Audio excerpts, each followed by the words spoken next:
Vienintelis dalykas, kurio aš tikiuosi, kad ateityje išliks tokios vietos, kur galima ramiai savo pasėdėti ir svarbiausia, kur nebūtų triukšmo pašalinio. Nebūtų nuolatinio mašinų ūžesio, girdėtus kažkur upelis apačioj, jisai, aišku, jis triukšmavo taip pat, bet tai ir visas triukšmas, ir paukščiukai čiulba vasariniai. Tai tikiuosi, kad ateityje taip pat automobilių gausmas bus dar mažiau girdimas iš tolo. Kaip kad dabar nuo pagrindinio kelio ir kelių išvažiavęs į Kalvastas, šitokie miškeliai apačioj. Sėdžiu ir truputuką nusileidau nuo keliukų ir viskas, ir aš tyloj, nieks man netrukdo. Ne taip kaip mieste, kad eini ir jau atsisėdai, tai žinau, kad pro šalį pastoviai žmonės. Kartais tos ramybės labai trūksta, tos vienatvės tokios, trumpai pabūt vienam, pasisėdėti, saulutėj, dabar oras, nei karšta, nei šilta, nėra kankinantis. Sėdi savo, atsipūsti, atsigauti, pasidairyti, pasižiūrėti, kur kas dedasi. Prisiminti savo ankstesnės klajonės. Pasižiūrėti paprasčiausiai į giraitę. Kažkokių tai liktai kėdrų, liktai šiaip spygliuočių medelių.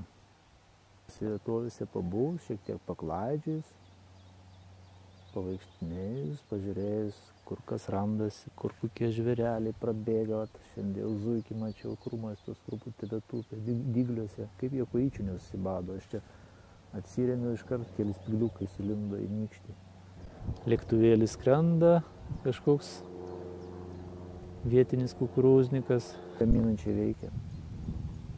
Panevėžy, kai gyvendavau, aš dabar gyvenu mintim. Tai iš ryto lėktuvėlį, būtent kukurūznikai, jau, jeigu tik tai giedra, jau girdi to kukurūzniko vadinamą variklis taip gaudžia, tai žinok, jau giedra diena graži. Jie per saulėtą dieną jis skraidydavo, sklandytuvus temdavo, paskui paleisdavo ant lynų. Temdavo, paskui kažkaip automačiai jie ten paleidžia. Ir sklando tie sklandytuvai. Mokosi skraidyti tokius Cessnas ten skraidydavo. Žemyn nusileisti, nors man žinau, kad čia gali ir tų dygliukų į batus prisemti ir nemalonu ir viską, taip noris tokius sausais takeliais pasilikštinti, be jokių problemų. Bet įdomu, girdžiu čiurlena vanduo, gal ten gražus koks upeliukas teka. Nufilmuot, pamatyti, palandžinti.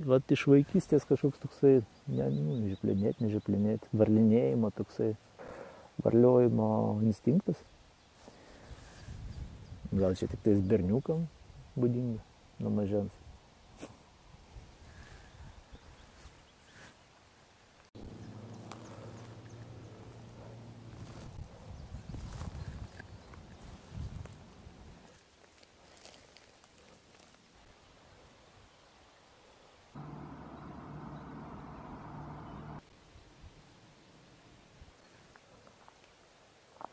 Kažkokie šuniukai ką tik praklydo. Žiūriu, iš kur jie čia atsirado, pasirodo čia kelias, takas eina. Praėjo savo, kaip jie kur nieko.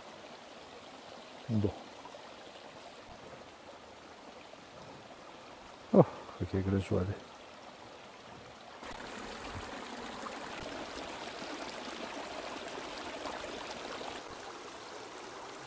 Medis, tokio dar nemačiau. Trumpas kamienas. Galingos, storiausios šakos. Šaknis.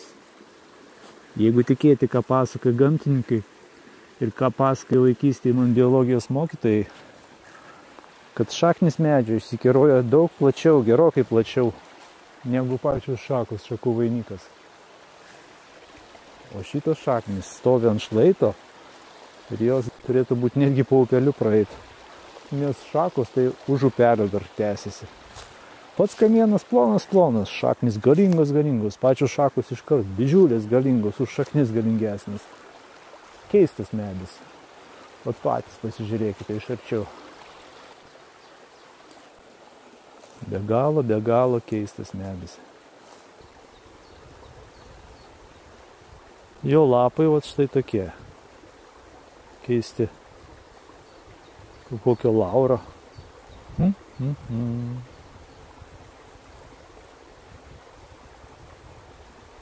Panorėjęs gali be problemų sėsti savo ir pasėdėti.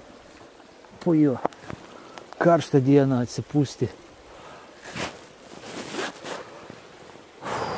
Pasislėpti nuo saulės. Susikaupti mintimis. Tarp kitko, yra medžiai, kurie duoda energijos ir kurie atima tą energiją. Ir jeigu tikėti ezoterikais, visokiais, ko gero ir gamtininkais. Tikiu, kai jisai duoda energiją. Šitoks galingas medis, kaip koks ąžuolas, negali neduoti energijos. Be galo kietos šakos tvirtos. Betgi, kas čia per lapai? Ar jis čia skiepytas ar ką? Pirmą kartą matau medžius skirtingais lapais ant to paties medžio. Tie lapai išdiglyja. Jie keičiasi. Chebra, šito medžio lapai keičiasi. Jie iš pradžių kaip kokio lauro lapai, o paskui, kuo didesnis lapas, taip išeina jisai su dygliukais pasidaro. Tai aš jums parodysiu. O štai to paties medžio lapai su dygliukais ir be dygliukų. Čia dar kažkokie žiedai matosi. Tikiuosi nenuodingas medis ir jį liesti nėra pavojinga. Bent jau negirdėjau, kad būtų medžių. Krūmai būna nuodingi. Medžiai, kad būtų nuodingi. Pirmą kartą girdžiu.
Tas tai aišku pažįstu, čia paprastoji dilgėlė.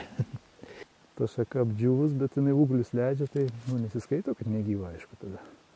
Pats galas jau su grybais. O vat, kokie grybukai. Grybai pilkaunikai. Labai įdomus. Atrodo, kaip kokie delikatesniai būtų, nes paragauti norisi. Ir norisi gamtą. Ypač kai saulėtos oras, saulėtos mintis, saulėta nuotaika, saulėtos svajonės. A ne, medelį. O tu skleis greičiau savo lapus ir stebink savo grožių mus praeinančius. Gamtininkus mėgėjus. Čia varna neprikakojo būgna. Kažkur nukryto. A, varnas šūds. Ne varnas, žvirblė. Nu, va, tiesiog gamta. Nu, va, kokių įdomių formų keistų.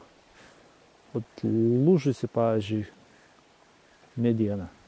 Ir taip išlūžęs kažkoks lyg straublys pakeltas, lyg čia iltis išlindus.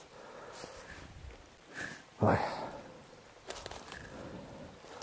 Sunku poetiškos siela žmogui. Nu ir aišku, tos vat nedaeglės. Kaip kitaip jas pavadinti, nežinau. Paplytė čia angluose. Tik spigliukai, o prieini artin, jokie ten nespigliukai, tokie ir spigliukai. Šakelės ir tiek. Jie net neatvakia, neatsiduoda nieko. Nieko net neatsiduoda. O atrodo kaip eglės šakos. Įdomios tokios. Pastelės spalvos. Vat. Tvirti medžiai. Šakos tvirtas, kažkokie virviokiai čia raišyta. Kažkas kažką veikęs, gal šuniuką kokį pririšęs buvo. Kad nelakstytų per daug. Jie čia įsisiautė, jiem čia rojus tiem šuniukam. Jos kaip paleidžia, kaip šiandien du mačiau, kad leperis tokius. O, jie ir išsimaudo. Ir upelį gali prisisiauti, ką tik nori, žinai. Čiurlena, o jiem tai ką? Puslytė veikia. Koks skirtumas? Lazdynas ir riešutynas. Tas pats medis. Tai jau manau, kad čia kažkoks toks. Kažkas rodo, kai jisai tuščia viduris ir vidai laksto voverės. Tiksliai. Jisai drevės įlinda, o ten tuščia viduris grinai. Tuk, tuk, vidai. Bent jau pusiau tuščia viduris yra gyventojai. Žinoma, aš nesilyginu su gamtininku Marium. Dabar pats jį žiūriu. Neslėpsi, tokie žmonės įkvėpia vaikščioti po gamtą, stebėti kažką, kažkokius paukščiukus žiūrėti, žvėrelius, medelius. Įdomu. Na, aš jau nesilyginu, bet galbūt nežinau visų žalių žvėrelių būdo ir taip toliau panašių savybių, ir nes jau gamta domiuosi, man įdomu vien tik tai joje pabūti, pasivaikštinėti. Nukaroja, darosi vėsiau, tačiau tik pagyvina organizmą, atsigauni. Gauni energijos, pasisėmi iš medžių iš gamtos, iš šitų nuostabių apylinkių. Nieko nėra. Galima atsigulti, čia galima atsisėsti, šarman. Nekreipkite dėmesio, ant poezijos patraukė.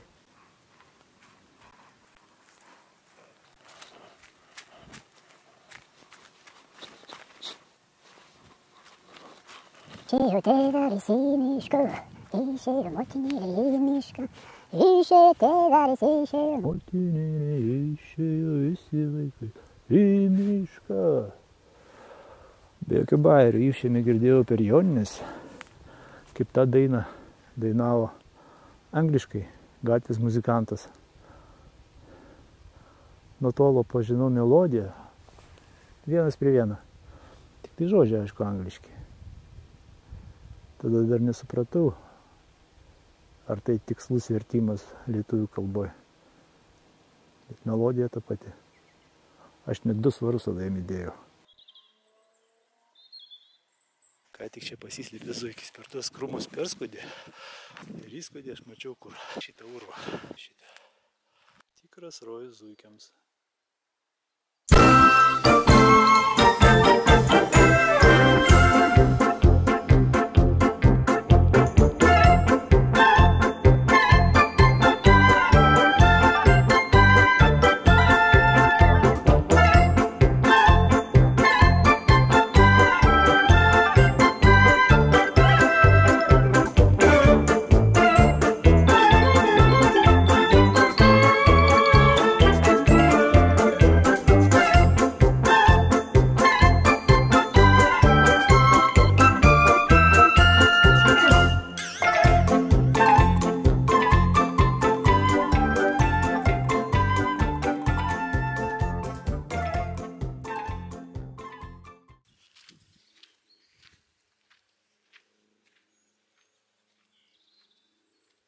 Oi, kaip fainiai, mėnuliukas išlindo, svajonė. Į žemę žiūri pačion. Aš ką tik užlipau. Iš čia pačios viršų. Nu, blemba, aš dabar sėdžiu ir galvoju, nu čia Zuikių karalystė. Aplink. Tie kupstai ten visur. Spalva graži, tokia žalsai gelsva. Kupstai. O tuose kupstuose urveliai. Kiekvienam kupste urvelis. Dar su keliais įėjimais, išėjimais.